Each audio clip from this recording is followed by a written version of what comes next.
दोस्तों स्वागत है आपका इस इम्पॉर्टेंट वीडियो में। एनडीपीएस एक्ट के अंडर अगर आप कोई एलिगेशन फेस कर रहे हैं, कोई एफआईआर फेस कर रहे हैं, तो ये वीडियो बहुत ज़्यादा इंपॉर्टेंट हो जाता है। इसमें मैं इंपॉर्टेंस बताऊंगा section 52A of NDPS act 1985। Supreme court की एक बहुत इंपॉर्टेंट जजमेंट है, लैंडमार्क जजमेंट है, जहां पर सुप्रीम कोर्ट ने बताया है कि करेक्ट प्रोसीजर, मैंडेटरी प्रोसीजर क्या है। अगर कहीं पर कोई कॉन्ट्राबैंड, कोई नशीले पदार्थ मिलते हैं तो वहाँ पर जो भी वो ऑफिसर है किस तरह से उस नशीले पदार्थ को सीज कर सकता है, किस तरह से उसकी सैम्पलिंग कर सकता है, और अगर वो प्रोसीजर को फॉलो नहीं कर रहा है तो वहाँ पर उसके अगेंस्ट अगर कोई भी कार्रवाई हुई है, चाहे उसको सज़ा भी हो गई हो, तो भी वो विशिएट हो जाएगी, सारा केस ख़त्म हो सकता है। तो क्या है ये मैंडेटरी प्रोसीजर, क्या है section 52A of NDPS act, क्या इस जजमेंट के बारे में फैक्ट्स थे, वो सब चीज़ें जो है इस वीडियो में आप देखेंगे। इसलिए आराम से ध्यान से इसको वीडियो को देखिए। Yusuf alias Asif versus state 2023 का ये केस है सुप्रीम कोर्ट का, जहां पर 13 अक्टूबर 2023 को सुप्रीम कोर्ट ने जजमेंट दी, जहां पर मैंडेटरी प्रोसीजर मीन्स ज़रूरी फॉलो करना ही है ये प्रोसीजर। जब भी कोई कॉन्ट्राबैंड, जिसको हम बोलते हैं नशीले पदार्थ, कोई इलीगल मिलते हैं, तो उस टाइम जो भी वो ऑफिसर सीज कर रहा है, किस तरह से उसको सीज करेगा, किस तरह से उसकी सैम्पलिंग करेगा, वो सब चीज़ें जो है इस जजमेंट में बताई है यूसुफ वर्सेस स्टेट में। और अगर कोई डेविएशन होती है तो सुप्रीम कोर्ट ने ये भी बोला है कि पूरे का पूरा ट्रायल, अगर कन्विक्शन हो गई है तो पूरे का पूरा ट्रायल जो है वहाँ पर विशिएट होगा, मीन्स उसको एक तरह से नल एंड वॉइड समझा जाएगा।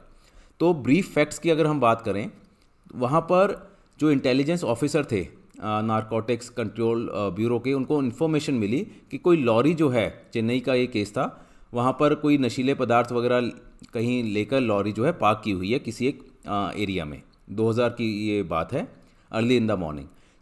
4 persons were found in the lorry and upon search they were found in possession of the commercial quantity of 20 kg। 20 kilo वहाँ पर हीरोइन जो है वहाँ से उनको बरामद होती है उस लॉरी से, जहाँ पर 4 लोग वहाँ पर पाए जाते हैं। 2 जूट के बैग्स थे, सैंपल वहाँ पर भरे जाते हैं। ठीक है, samples were drawn from each of the packets. 14 जो बड़े पैकेट थे या जो भी 12 स्मॉल पॉलीथीन पैकेट से वहाँ से सैंपल वगैरह जो है भर लिए। All the 4 persons were arrested, सारों को अरेस्ट कर लिया। उसके बाद एनालिसिस करवाया और सीज सब्सटेंस जो था वो हीरोइन ही निकला।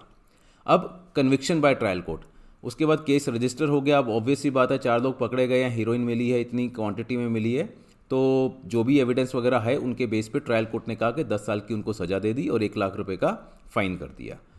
हाई कोर्ट ने जो जजमेंट थी ट्रायल कोर्ट की, उसको अपहेल्ड कर दिया। वहाँ पर 4 लोग थे। A4 जो था, एक्यूज नंबर 4, वो गणेश राम, वो उसकी डेथ हो जाती है।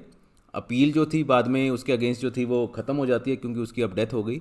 हाई कोर्ट ने 11 जो ये अक्टूबर था 2022 को सबकी जो अपील थी वो डिसमिस कर दी, कहा कि ट्रायल कोर्ट ने जो कहा है वो सही है, और वो सब चीज़ें हो गई। मैटर जो था वो सुप्रीम कोर्ट पहुंच गया। वहाँ पर जो एक्यूज नंबर 1 था, सिर्फ वही अपील में सुप्रीम कोर्ट गया। उसने जो बताया कि हाँ जी हाई कोर्ट की ये जजमेंट जो है गलत है, इसलिए वो सुप्रीम कोर्ट वहाँ पहुँच गया। तो मैटर इस तरह से सुप्रीम कोर्ट पहुँचा। अब सुप्रीम कोर्ट ने पूरा एनालिसिस किया, पूरी डिटेल जजमेंट है। अब उसमें सेक्शन 52A एनडीपीएस एक्ट की काफ़ी रेलिवेंस आता है, उन्होंने उसको डिटेल में डिस्कस किया। सेक्शन 52A एनडीपीएस एक्ट मैंने यहाँ रिप्रोड्यूस किया है। Disposal of seized narcotic drugs and psychotropic substances. तो ये प्रोविजन बताता है कि किस तरह से आपको डिस्पोजल उसका, नारकोटिक्स ड्रग्स का और साइकोट्रोपिक्स जो सब्सटेंसेस है उनको आपने डील करना है। पहला सबसेक्शन हमारे लिए रेलिवेंट नहीं है। दूसरा सबसेक्शन है where any narcotic drugs, psychotropic substances, controlled substances और कन्वेंसेस, कोई भी इस तरह का मटेरियल कहीं पर सीज किया जाता है, has been seized and forwarded to the officer incharge. अब ये बड़ा इंपॉर्टेंट है, आपको मैंने बोल्ड में लिखा है कि कहीं पर भी इस तरह से का कोई नशीला पदार्थ सीज किया जाता है तो उसको फॉरवर्ड करना है officer incharge of the nearest police station. जो भी नियरेस्ट पुलिस स्टेशन है उसके ऑफिसर इंचार्ज को फॉरवर्ड करेगा, या फिर जो सेक्शन 53 में ऑफिसर एम्पावर्ड है इसके लिए, उनको वो फॉरवर्ड किया जाएगा। फिर वो ऑफिसर जो होगा shall prepare an inventory of such narcotic drug.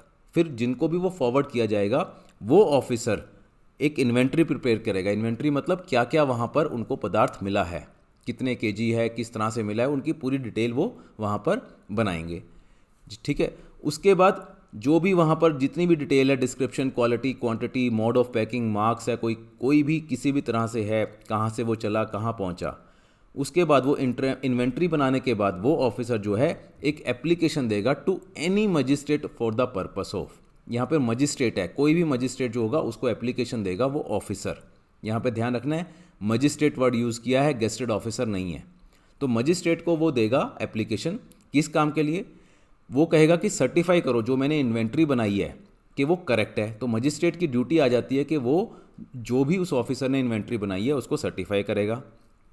उसके बाद मजिस्ट्रेट की प्रेजेंस में उसके फोटोग्राफ्स वगैरह होंगे, और उसके बाद मजिस्ट्रेट ही जो है उसको अलाउ करेगा उसके रिप्रेजेंटेटिव सैंपल्स बनाने। रिप्रेजेंटेटिव सैंपल मतलब जैसे 20 किलो हीरोइन बरामद हुई है तो मान लो वहाँ पर 1 किलो का पैकेट बनाना है सैंपल, जो कि फोरेंसिक लैब में भेजना है टेस्टिंग के लिए, तो उनको बोलते हैं रिप्रेजेंटेटिव सैंपल। एक एग्जांपल दिया है मैंने जस्ट। तो जो भी वो ड्रग्स है, सब्सटेंस है, नशीला पदार्थ जो भी मिला है, उनके जो रिप्रेजेंटेटिव सैंपल्स बनाने हैं, क्योंकि हर बार ज़रूरी नहीं है, कई बार बहुत बड़ी क्वांटिटी होती है कि उसको हर जगह लेकर घुमा जाए, तो उसको एक छोटा सैंपल बना लिया जाता है जो उसको रिप्रेजेंट कर रहा है।